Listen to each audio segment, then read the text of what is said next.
We got Ross for on sure. camera now. He's Yep. your coach. He looks a little concerned. Coach. What do you think he's saying? I don't know.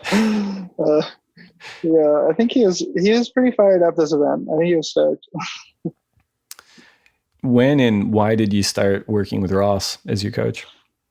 So that was kind of in the end of 2015 year. I was like, okay, I'm gonna start taking this seriously, and then I actually started working with Bede first, and that was like the first time I've worked with like a coach person like that.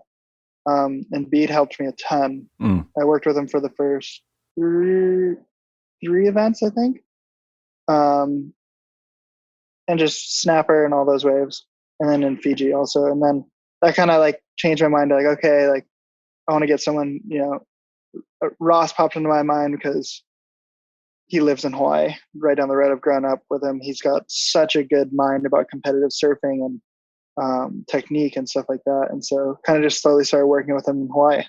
And then this year on the road. Do you think that your actual surfing changed after you started working with him, or was it more a competitive approach and stuff like that?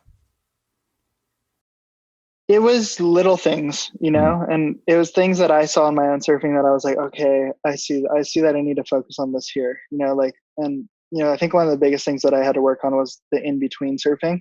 I spent my whole life taking off on a wave and going as fast as I could to get from point A to point B on the end, rather than figuring out what's in the middle there. I just would just pump and try to go do something big. So we really worked a lot on the in between surfing and finding boards that hold speed through that in between surfing. And so, yeah. Mm. When we were talking to Trav Foray a couple weeks ago, I rewatched Dear Suburbia, and that kind of had a young John Florence in there. I think it must have been right around that time, 2010, 2011. In Japan, I think you went to the Caribbean with Chippa. It's kind of some of those movies you were talking about before. It's interesting to watch, like kind of what you're saying, where you were focused on like big maneuvers and big sections, and a lot of the in between stuff wasn't shown. That's for sure. But I guess you don't really show it in surf movies that much. But yeah, it looked like you're definitely focused on hunting big sections.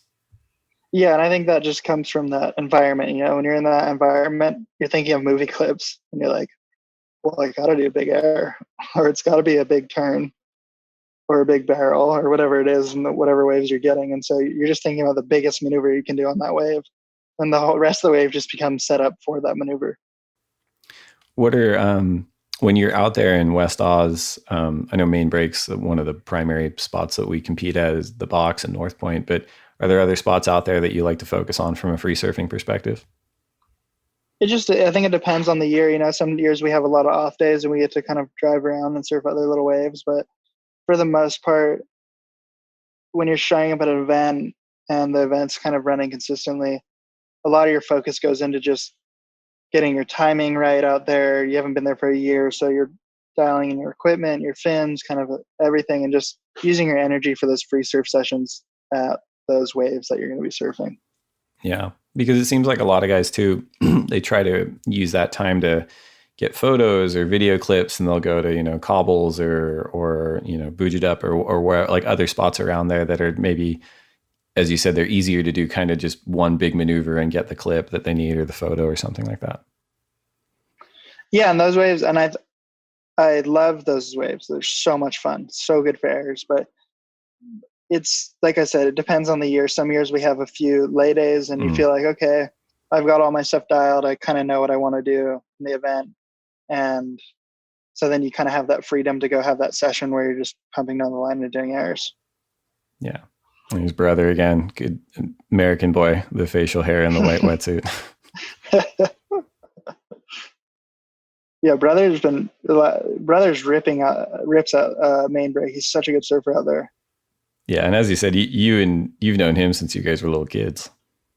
Yeah, we've grown up together, and then it's been so much fun because the last couple of years we've been surfing together a lot on the tour, and we stay together in Brazil, and it's just been fun because he's so fired up on competing, and he's just fired up, and so it gets me super fired up too, and it's great to have that energy and around. That's interesting. You guys stay together in Brazil, but nowhere else.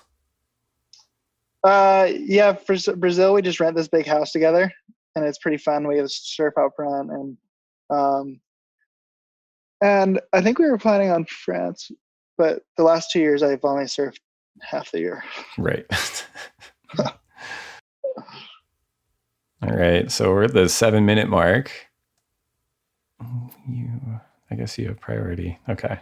Oh, I like this wave. This wave, when I was taking off, I was super excited. Like, forgot about my arm. I was like, oh my gosh, look at this wall. Oh, wow. What about that wave when you were taking off made you excited? There's just a certain angle and wall to it that you see when you're taking off, and you're just the size of the wave. You just know you're going to be going really fast. Oh, Jack got a good one too. Oh, that was cool. That was a good barrel. And when you have a board that you're that confident in, and you can go that fast on, you're just like, oh my gosh, like I can't wait.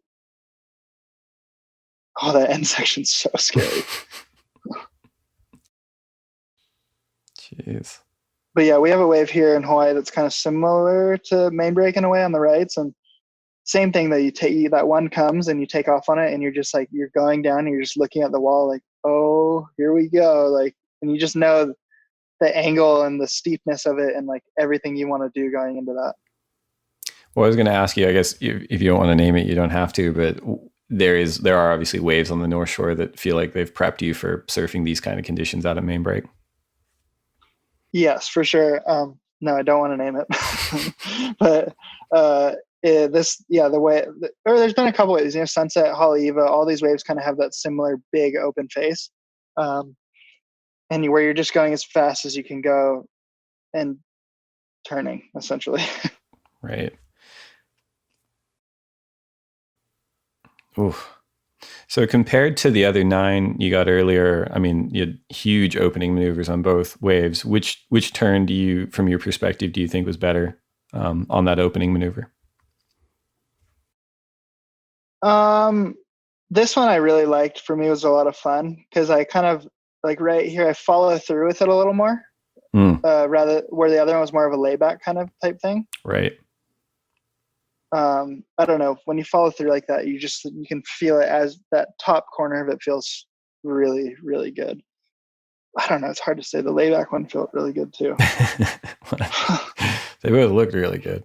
And when you come out of a turn like that and you're in a competitive situation, you're like, I need a score. Like, I mean, there probably have been years where that turn alone's like an 8. Like, when you come out of that wave, are you just fired up to keep surfing the whole thing as much as you can? Or you're like, no, I'm a little bit spent, I'll just kick out or I'll just kind of tap it at the end? Because you finish this wave really strong too. You're fired up. You're like, you're going on all cylinders. Like, oh my gosh, like I'm just gonna keep surfing this way the best I can. They used to. Do you like that? Well, if so, subscribe over there and then watch more videos over there. And then tell us your favorite videos down there. It's a 3-step process. Do them all now.